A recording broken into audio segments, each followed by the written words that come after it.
ভোলাতে পণ্ডিত একেবারে বড় বড় কথা বলে, কিন্তু আসলেও অসৎ লোক। ওদের সঙ্গেই ও আছে, ওরা একই দলের। ওকে শাস্তি না দিয়ে ছেড়ে দেবেন? না না না, অসম্ভব। উনি এরকম পাপ কিভাবে করতে পারেন? মহাল শাহ, যদি ও এদের সঙ্গে যুক্ত থাকতো তাহলে ওদের শাস্তি কেন দিত? ও সঠিক ন্যায় বিচার করেছে। কিন্তু আপনারা তো ওখানে ছিলেনই না। এত বিশ্বাসের সঙ্গে কি করে বলছেন যে ও দোষী নয়? কারণ সূর্যের তেজ প্রমাণ করার কোনো প্রয়োজন পড়ে না।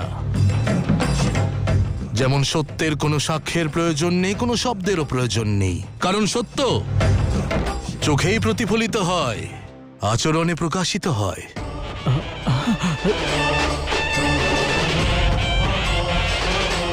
যদি আমার সত্য জানতে চাও তাহলে দেখো আমার চোখে।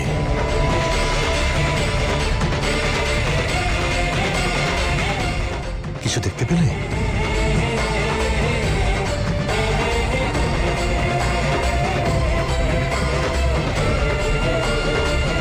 প্রচেষ্টা করো।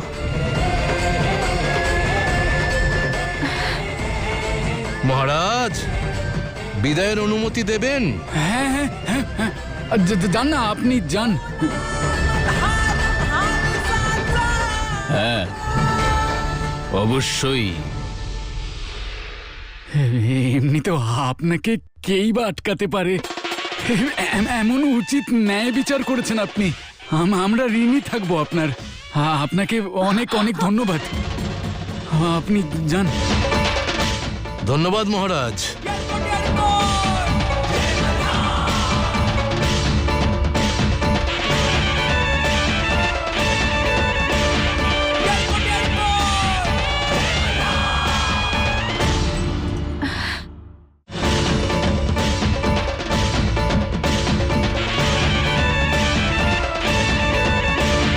দাঁড়াও।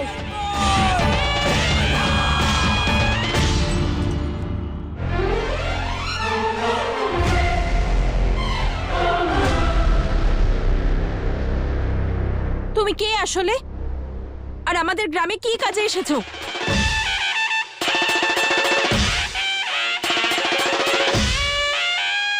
সে কি গো, তুমি এখনো বুঝতে পারোনি তাই না আমার আসল পরিচয় কি? তাহলে মন দিয়ে শোনো। সূর্যের তেজ প্রমাণ করার প্রয়োজন পড়ে না, কিন্তু দেখতে পাওয়া যায়। ঠিক সেইভাবেই আমি মারতণ্ড। মারতণ্ড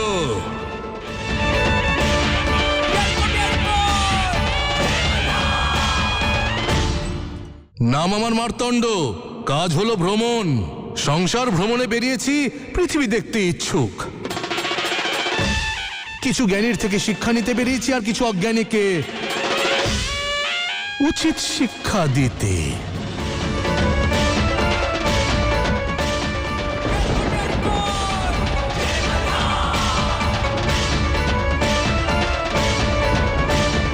এই যে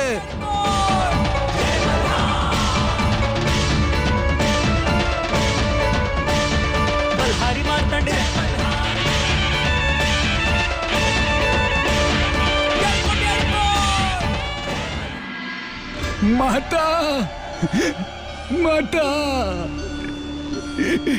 মাতা।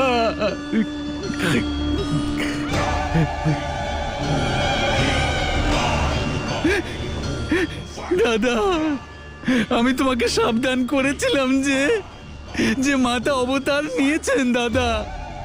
তো শিব অবশ্যই প্রকট হবেন, তাই না? প্রত্যেক রূপের শিবের সঙ্গে শক্তির মিলন নিশ্চিত দাদা।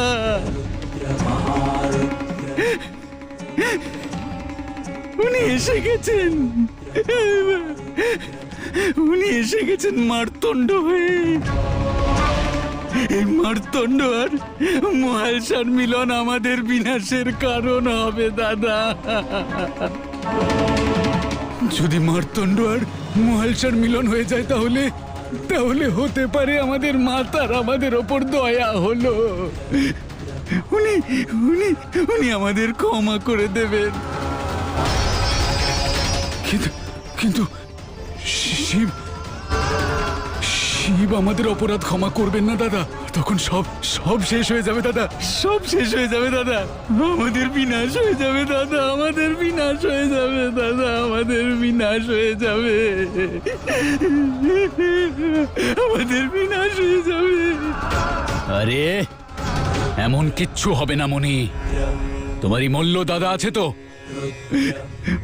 দেখলে না তুমি, ওই শিব আমাদের এত কাছে ছিল, আমাদের সম্মুখে এসে পৌঁছেছিল, কিন্তু তারপরেও ও আমাদের কোনো ক্ষতি করেনি। এর অর্থ বুঝতে পারছো? এটা সাবধানবাণী ছিল নাকি সংকেত? এটা আমাদের বোঝানোর প্রয়াস ছিল নাকি আমাদের শেখানোর? নাকি সেই শিবও তার শক্তির মতোই নিজের অস্তিত্বের ব্যাপারে অবগত নয়, নিজের সত্যি সম্পর্কে জানেই না? ও কি আদৌ শিব নাকি নয়?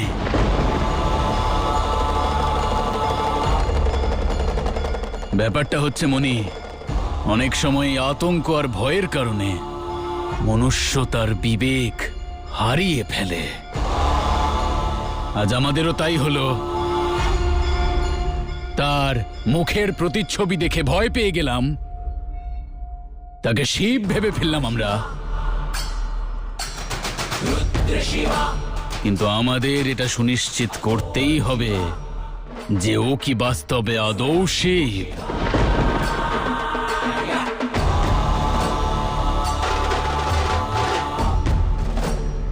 তার কেবল রূপটাই মহাদেবের মতো, নাকি তার স্বরূপ এবং শক্তিও?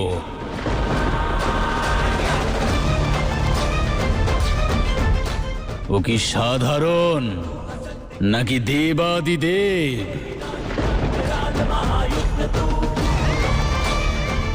এবার যত শীঘ্র পারা যায় আমাদের এই প্রশ্নের উত্তর খুঁজতেই হবে।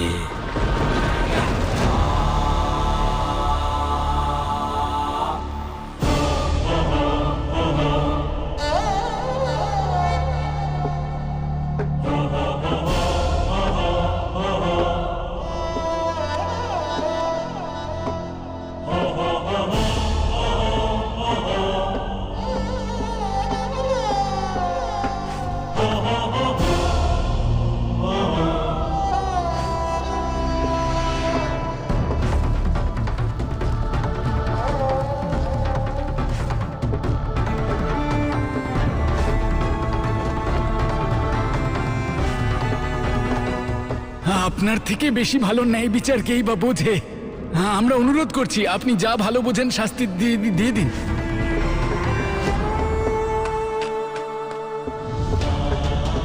ও যা করতে চায় ওকে করতে দাও।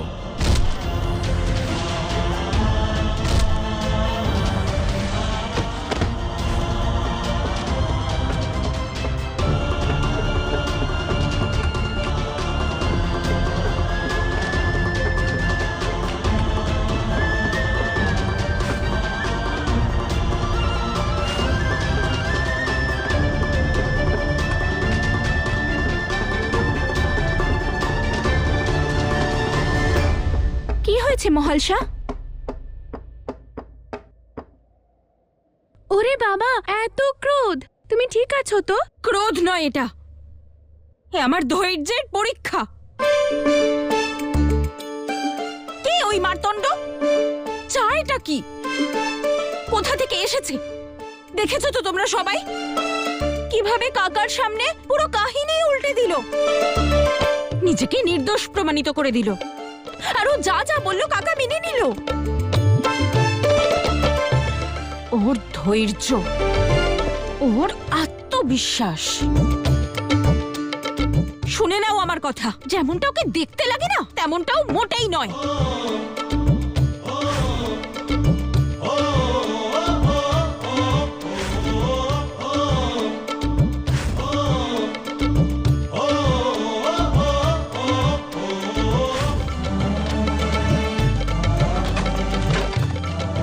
আরে যা হয়েছে হয়েছে, এবার ভুলে যাও, ছেড়ে দাও না ওকে। কেন মনে করছো ওর কথা? কি বললে? আমি? হ্যাঁ, মনে তো ও করবে। এমন শিক্ষা দেব ওকে, এমন শিক্ষা দেব যে কোনোদিনও ভুলবে না।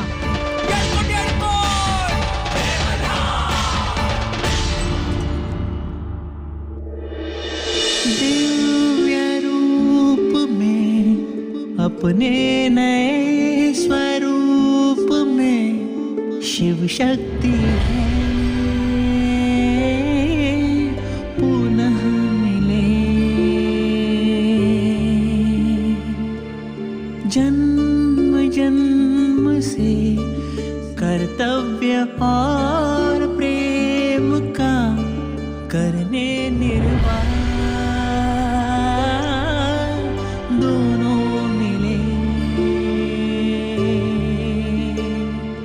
सारी सृष्टि बन रही साक्षी इस दिव्य আর কাকা ওকে অত সহজে ছেড়ে দিল?